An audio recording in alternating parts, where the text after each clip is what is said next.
Я да видим какво има така. Чакай, че ме заболя. Как 6 бе, нали 4 нещо? Сега ще направим един cold start. Ще ми се будиш детето. Пак, брат.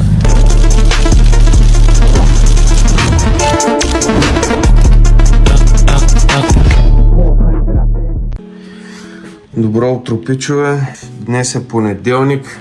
Почваме новата седмица и ще трябва да ходим да снимаме. Ще подготвим някои неща за една кампания на такситата, които съм рекламно лице. Така че сега ще ви взема с мен, за да видите докъде сме и какво правим. Сега отиваме да си вземем малко дрехи, защото нямам никакви. Оня ден си мих колата. Оня ден си мих колата. Нямам думи.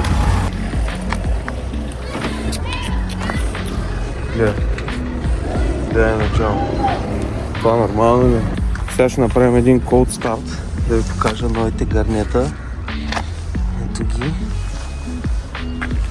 Не са кой знае какво, ама се чуват добре.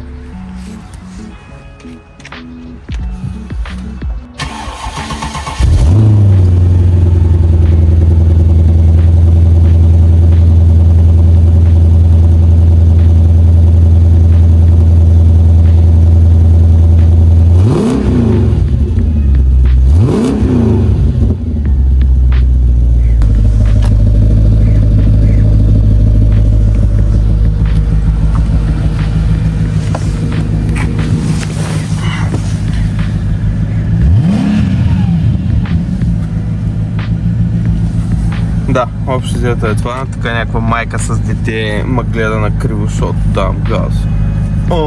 Ще ми се будиш детето. Пак, брат.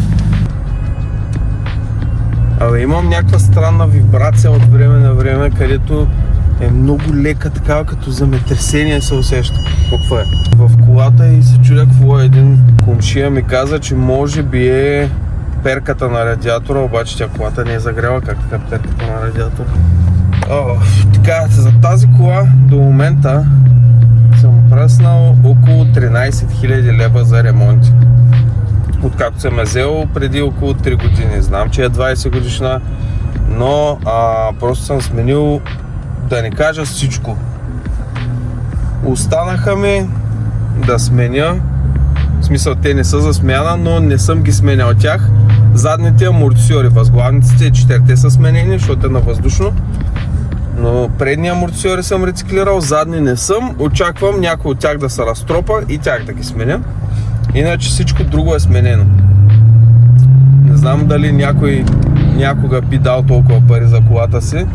Просто аз прецених, че е по-добре да дам сега последния път, защото ремонта ми беше около 5000 лева. Аз бях натрупал някакви неща, един списък за смяна. Имах течове на масло, имах течове на антифриз, като смених абсолютно всичко. В смисъл, радиатори, перки на радиатори, гарнитури на капаци, маслено хладител, всичко, което течеше от някъде нещо и така нататък. Плюс трябваше, стана време да обслужвам скоростната кутия и не я обслужих. Да, като се натрупат по принцип толкова неща за правене на колата и най-често, да не кажа винаги, през живота ми до сега, просто продавам колата и взимам следваща, но прецених, че този път няма да го направя, защото купувам някаква кола, нова, по-нова от тази, която съм имал до сега. В смисъл по-хубава или по-скъпа, без значение дали е точно по-нова като година, защото аз си падам по малко по-странни автомобили. Не търся най-новото, търся най-готиното, което ми харесва на мен.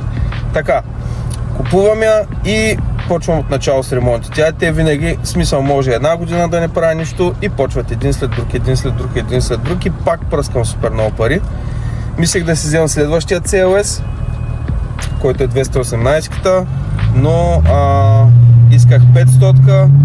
Там малко повече може да заболи от ремонти, понеже има там един проблем с моторите, който аз Не желая да се срещам с този проблем, защото ще трябва да сменям мотора, ако се случи.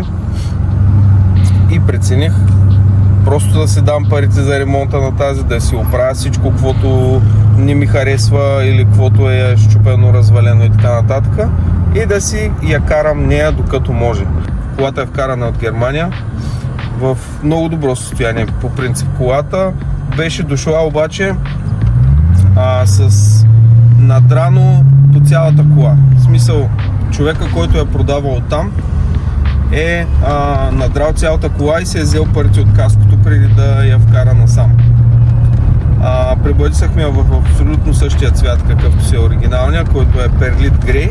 И всъщност, да, ще стигнахме в магазина за дрехи. Също чакам, трябва да мина през офисния конт, за да взема, поръчах си малко дрехи онлайн, защото ми трябват и по-официални дрехи, в смисъл по-скъпи. Аз се водя малко с нормален стандартен стил, защото постоянно ходя ту на едната фирма, ту на другата. На палетите е ужас там, в смисъл фирмата е много готина, но базата е с пръст и когато завали или когато е сухо целия ставам в прах, когато завали целия ставам в кал. Затова гледам да не се обличам с някакви много скъпи дрехи, когато ходя на работа.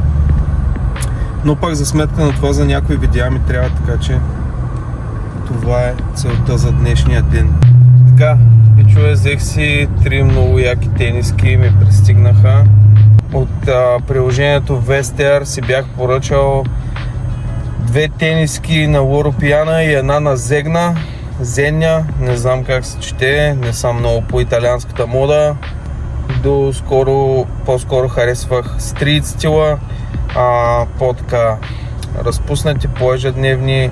Имам 2 приложения, от които сестра ми пазарува и аз също се зарепих. Повечето от тези дрехи са носени, но са абсолютно оригинални и са от супер топ материали. Някои от марките никога не ги бях чувал, са някакви супер скъпи, човек, не знам въобще кой си ги позволява, като чисто нови, но да, явно има такива хора, защото тия марки съществуват от 100 години. Сега отиваме към офиса на LAN, като след това трябва да отида и до Джипал, за да заснема някакво видео и там. Сега ще направим някакъв разбор на събитията, защото имаме планирани супер много неща да снимаме. Те нямат време да се занимават с мене, което е разбираемо. И аз ще трябва да се оправям по някакъв начин сам, защото няма как да пускаме фронта. Така, много ясно, че си излях колата върху мишката и върху земята. В фокуса съм обаче отиваме за Джипал, защото трябва да снимам там няколко видеа.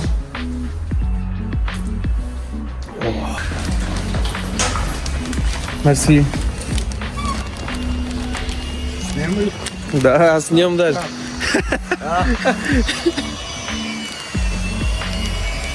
Така, чакайте само да видим папката, какво се случва така. Какво става, папка? Малко инфо за влога, перем безплатно таксита. Така, едно момче дойде сега за баджове. Да, Денис. Търсеше горе баджове, ма видях, че май ти ги взели. Тодор, окей. Значи те са видяли, предполагам. Добре, отивам аз до Джипала. Отивам към Джипала, да знаеш. Ай. Не знам дали ще стане влог от това. Това ми е първия влог. Всъщност снимах един, но защото съм много умен и реших да си чистя файловете от компютъра, защото аз имам доста файлове от рекламите, които снимаме. И съм изчистил и влога, цялата папка, защото съм мега лут. Трябва да снимаме видео, че продаваме отново ваната за импрегнация на дървен материал на Джипала. Понеже много пречи вече, а ние се занимаваме главно с европалети, тази вана стои само и пречи.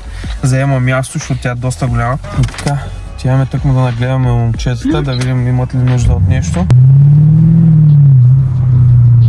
И ето го Джипал. Той е на този билборд. Аз естествено. Ето тази вана там отзад трябва да продадем. Тук пак се е напълнил с европалети. Миналата седмица пуснах реклама, че изкупуваме и стана страшно. Тук имахме 150 обаждания за един ден. Но все пак това е целта на рекламите. Така, свършихме да снимаме на джипала европалетите и отиваме към офиса, защото искам да изтествам как се движат едни микрофони от разстояние, дали ще хванат и така нататък, че ми трябва за едно видео. Отиваме към офиса на One. След малко пак ще се включа. Нещо скърца някъде по това колаж. Казах как да го програмира преди малко, той не знаеше, вика как да го, нали, как да стане. Ми викам, пусни му форс или преди ще стане. Така ли е, ман. Опа, чакай да се редактирам съобщение, че написахме. Ден сте мръсен топ, бой, айде чао. Малко дете си. 2 месеца го мъча. 2 месеца го мъча, разбираш ли? Това е по 2 месеца. Така, аз виждам, че съм снимал, да. Аз съм Сега, това е новото приложение. Готово е. Браво. Като готово е, напред, че готово е. Има едно тук. Не, гледай сега. Не е смешно. Чакай, че ме заболя. Как 6 бе, нали 4 нещо? Не е 6. 5 нещо, но с картата. Да, тя картата е 800 ля. Карта бе. Мемори карта. Няма как да работиш без. Не ма гледай така! Я да видим пълмътка. Скандално. Сега, обяснявам. Да. Тримата ли си начално? Опция, който излезе и... Вие не имате срещате ли? 4 часа. Не, Папата доволен. много съм доволен. Значи днеска човек, гледай сега какво става. Трябваше да снимаш и да видите колко гледа. Сега ще направим анбоксинг на новата камера. И това е фотоапаратът.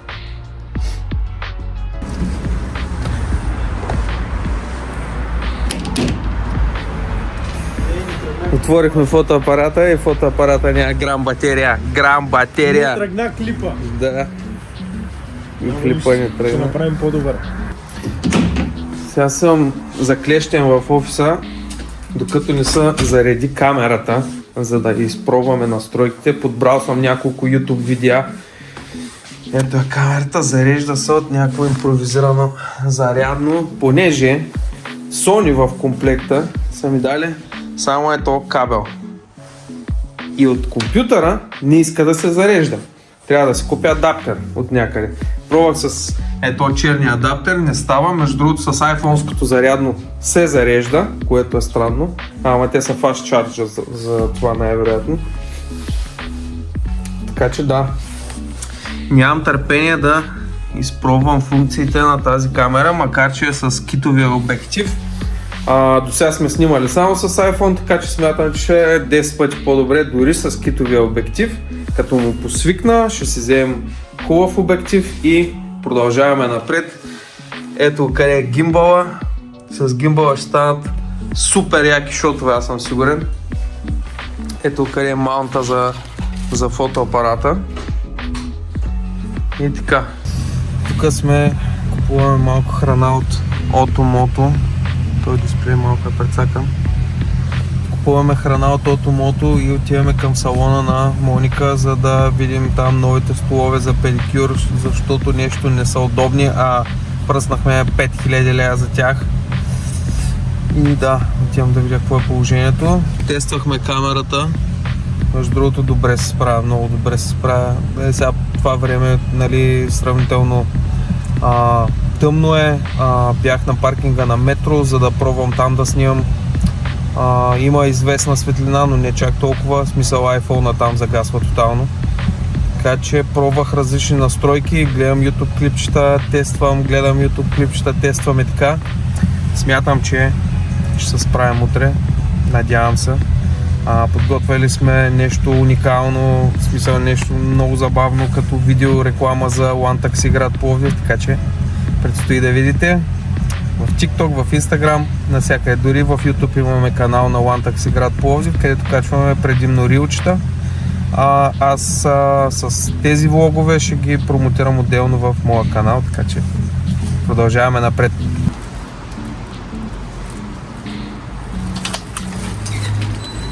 Що си му заключва? Да не влезне.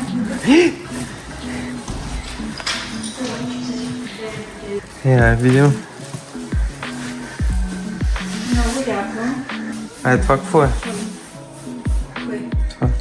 Лампата как е? Каква лампа?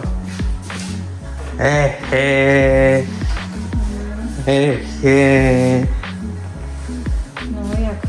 Много екстравагантно.